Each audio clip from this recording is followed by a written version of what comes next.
अस्सलाम वालेकुम स्टूडेंट्स। आज जो है हमने एक्सल 7.2 का क्वेश्चन नंबर 3 स्टार्ट करना है। क्वेश्चन नंबर 3 में जो है कहा गया है कि आप के की वैल्यू फाइंड आउट करें। तो के की वैल्यू फाइंड आउट करने के लिए आपको दी हुई है कि ए बी सी और डी पॉइंट्स दिए हुए हैं, लाइंस दी हुई हैं, ये ज्वाइन कर रही हैं आपस में। तो आपने बताना है कि ये पैरेलल है और परपेंडिकुलर के हिसाब से। अब मैंने पैरेलल का आपको बताया है कि अगर m1 is equal to m2 के आ जाए तो वो क्या होगा, पैरेलल होगा। उसके बाद परपेंडिकुलर क्या होगा, अगर m1 m2 इक्वल टू -1 के आ जाए उसको हम कहेंगे परपेंडिकुलर। अब जब उन्होंने कहा कि के की वैल्यू फाइंड आउट करें, ये जो पॉइंट्स हैं ये पैरेलल भी हैं और परपेंडिकुलर भी हैं। तो अगर m1 इक्वल टू m2 के नहीं आया तो हम रखेंगे सही उनको इक्वल, क्योंकि हमने के की वैल्यू फाइंड आउट करनी है। और अगर m1 m2 इक्वल टू -1 के नहीं आया तो भी हम उसको रखेंगे इक्वल टू -1 के। ठीक है जी। तो देखिए क्वेश्चन नंबर जो 3 है,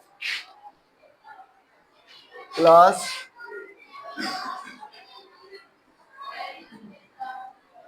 9th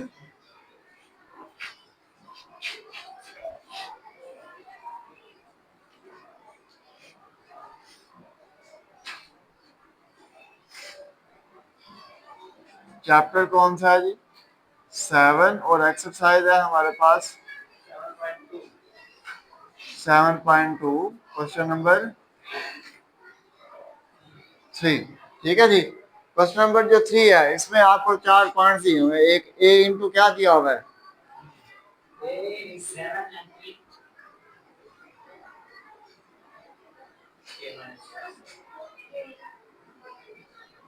सी।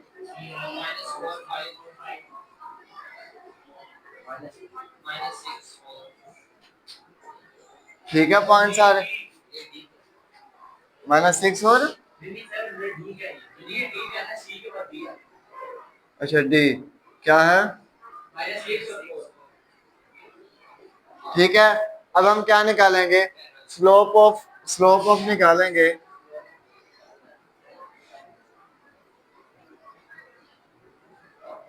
ए बी, ठीक है, is equal to m1 is equal to क्या फार्मूला था,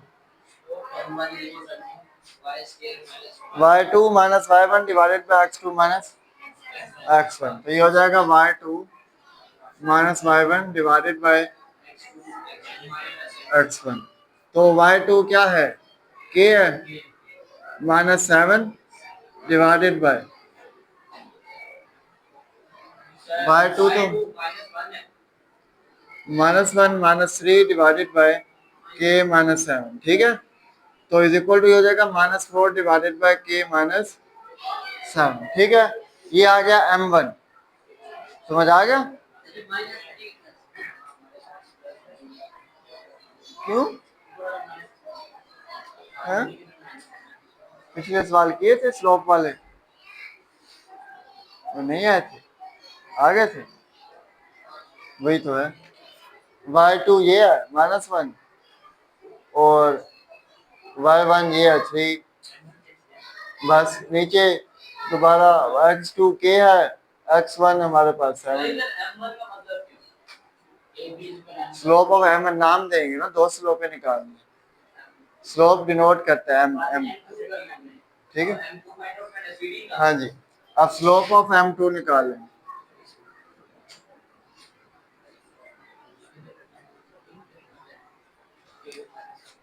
m2 m2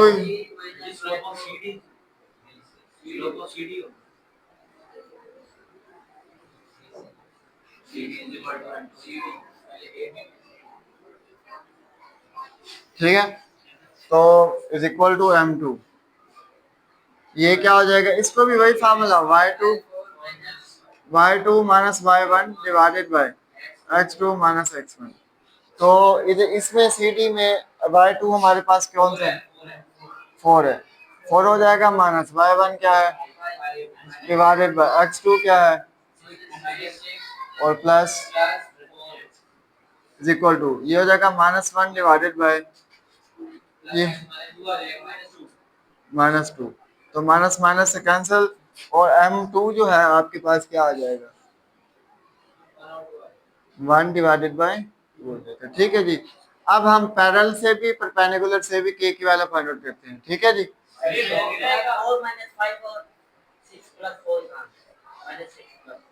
6 में से 4 के 2 बचते हैं जी। माइनस माइनस से कैंसिल भी तो किया, इधर माइनस तो ये नजर नहीं आ रहा। तो ये पैरेलल पहला जो पार्ट था वो क्या था, लॉन्ग में आ सकता है। पैरेलल जो है, पैरेलल में क्या होगा, मैंने कहा था कि slope of m1 is equal to क्या होगी, m2 की होगी। तो m1 is equal to m2। m1 क्या है, -4 over k -7 is equal to, और ये क्या आ गया 1 बाय, क्रॉस मल्टीप्लिकेशन करते हैं, -8 इज इक्वल टू k -7, -7 को इधर ले आए, -8 + 7 इज इक्वल टू k। तो k की वैल्यू क्या आ जाएगी, माइनस। ठीक है जी। नहीं, ये k की वैल्यू निकाल,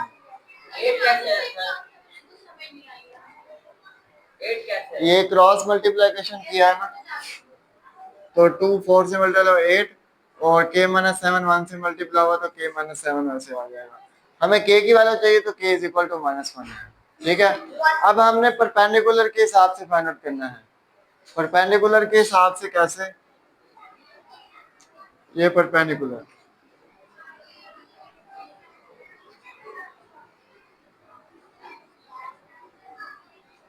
अब परपेंडिकुलर में क्या था कि m1 multiply m2 is equal to किसकी होगा, -1 की होगा। अब m1 क्या है, -4 ओवर,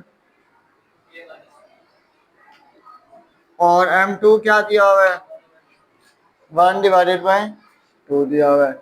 इसको क्रॉस मल्टीप्लिकेशन हम नहीं करेंगे, ये तो नहीं हो रहा ना अभी, तो मल्टीप्लाई हो रहा है आपस में, इक्वल, इक्वालिटी आ रहा है ना दरम्यान में, फिर क्रॉस मल्टीप्लिकेशन करते हैं। ठीक है। ये 2 1 द 2 हो जाएगा, 2 2 द 4, तो हमारे पास वैल्यू बचेगी, इधर आ रहा है, तो देखा -2 divided by k -7 is equal to -1। अब इसको क्रॉस मल्टीप्लिकेशन कर दें। ठीक है, इसको इससे ये हो जाएगा, -2 इज इक्वल टू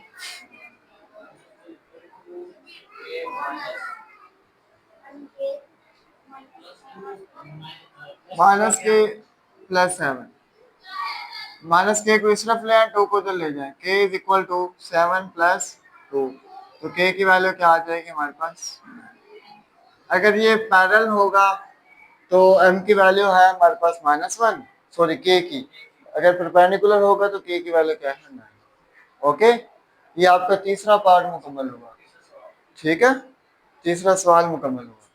अब आ जाए क्वेश्चन नंबर 4 पे। क्वेश्चन नंबर 4 में कहा गया है, using slope show that the triangle with the vertices a 6 और 1, b 2 और 7 है, एंड c जो है -6 और -7 इज अ राइट ट्रायंगल।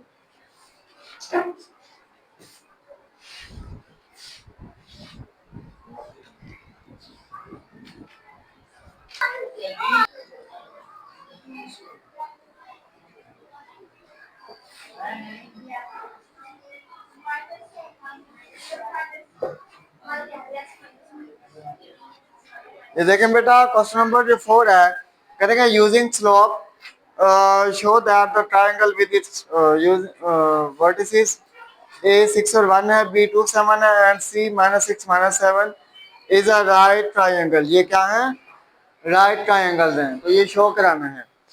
तो हमारे पास जो पॉइंट दिया हुआ है,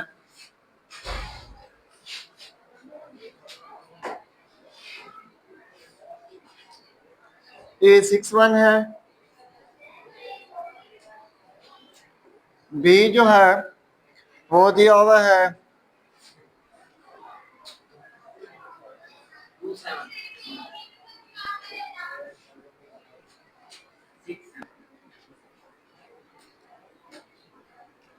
अच्छा, ये कह रहे हैं कि ये जो है ना राइट ट्रायंगल है, तो राइट ट्रायंगल कब होती है? जब परपेंडिकुलर बाइसेक्टर होता है, जब परपेंडिकुलर लाइन होती है तब राइट ट्रायंगल होता है। जिस तरह ये परपेंडिकुलर लाइन है 90 डिग्री की बनाएगी तब ये राइट ट्रायंगल होगी ना।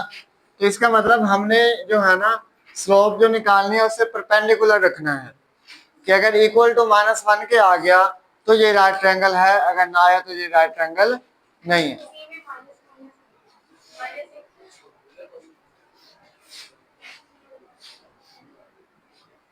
अब ठीक है, माइनस है दोनों के साथ।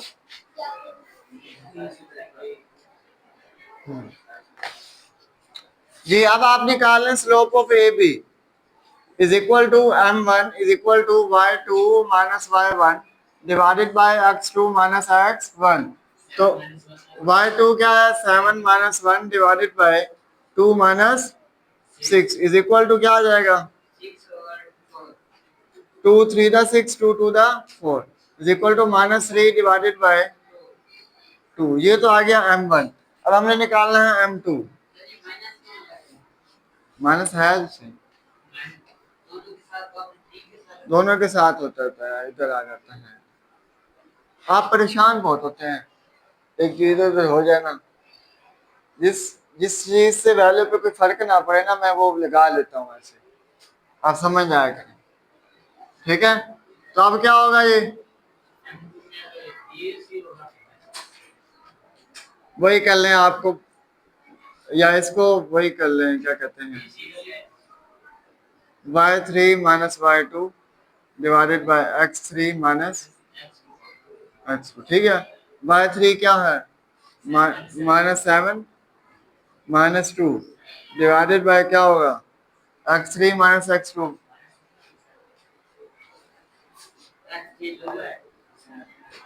-6। उसके बाद क्या होगा? इसने गलत लिखा है, -6 -2 -14 डिवाइडेड बाय -6 और 2 कितने होते हैं? ये 2 4 था 8 2 7 था 14। m की 2 की जो वैल्यू है वो इज इक्वल टू है 7 डिवाइडेड बाय 4। अब निकालना है हमने m3। m3 क्या होगा? डिवाइडेड बाय, ये मैंने लिखा भी नहीं है, ये BC है।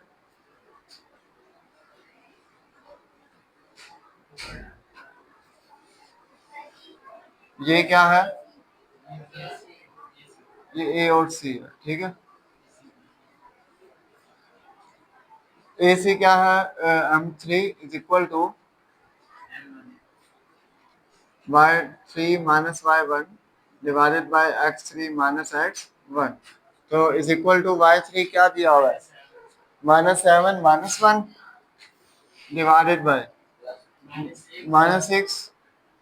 -6 तो ये हो जाएगा -8 डिवाइडेड बाय -12। माइनस माइनस से कैंसिल, 4 2 था 8 4 3 था 12। तो इज इक्वल टू हो जाएगा 2 डिवाइडेड बाय 3। ठीक है, अच्छा अब अगर आपने क्वेश्चन के अंदर समझदारी दिखाए, क्वेश्चन के अंदर ही, तो आपको पता चल रहा होगा ये हमारे पास 3/2 है, ये 2/3 है और ये माइनस का 3/2 है, तो हमारे पास माइनस भी आ रहा है। मतलब परपेंडिकुलर जो था, परपेंडिकुलर परपेंडिकुलर ये कब होगा? परपेंडिकुलर तब होगा जब m1 m2 is equal to क्या हो जाएगा? -1 होगा। तो अगर आप देखें, अगर आपको इस तरह पता नहीं चल रहा, फिर आप मल्टीप्लाई करवाते रहें कि m1 को m2 को मल्टीप्लाई कराएं, तो देखने की बात है कि ये कटेंगे नहीं, 1 तो नहीं आएगा। वैसे अगर हम m1 को और m3 को मल्टीप्लाई करें, m1 को और m3 को मल्टीप्लाई करें तो वो इक्वल टू -1 के आ जाएगा। m1 है -3 डिवाइडेड बाय 2 और m जो 3 है वो क्या है? 2 डिवाइडेड बाय 3। 3 3 से काट जाएगा, 2 2 से काट जाएगा, तो इज इक्वल टू -1। तो -1 इज इक्वल टू क्या हो जाएगा? -1 हो जाएगा। ठीक है जी, ये इक्वल आ गया ना, या आप वैसे लिख दें m1 multiply m3 is equal to -। ठीक है, तो अब क्या है?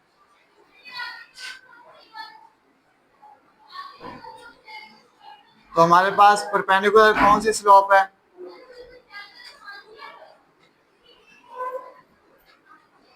M1 M3, ठीक है जी, परपेंडिकुलर।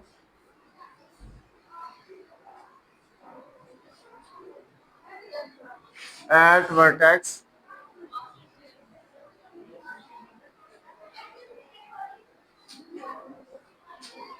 ए, ए पे जो है ना ये परपेंडिकुलर है, ठीक है बेटा। चले आज जो है ना हमारा क्वेश्चन नंबर कौन सा हुआ है, 3 और 4 हुआ है।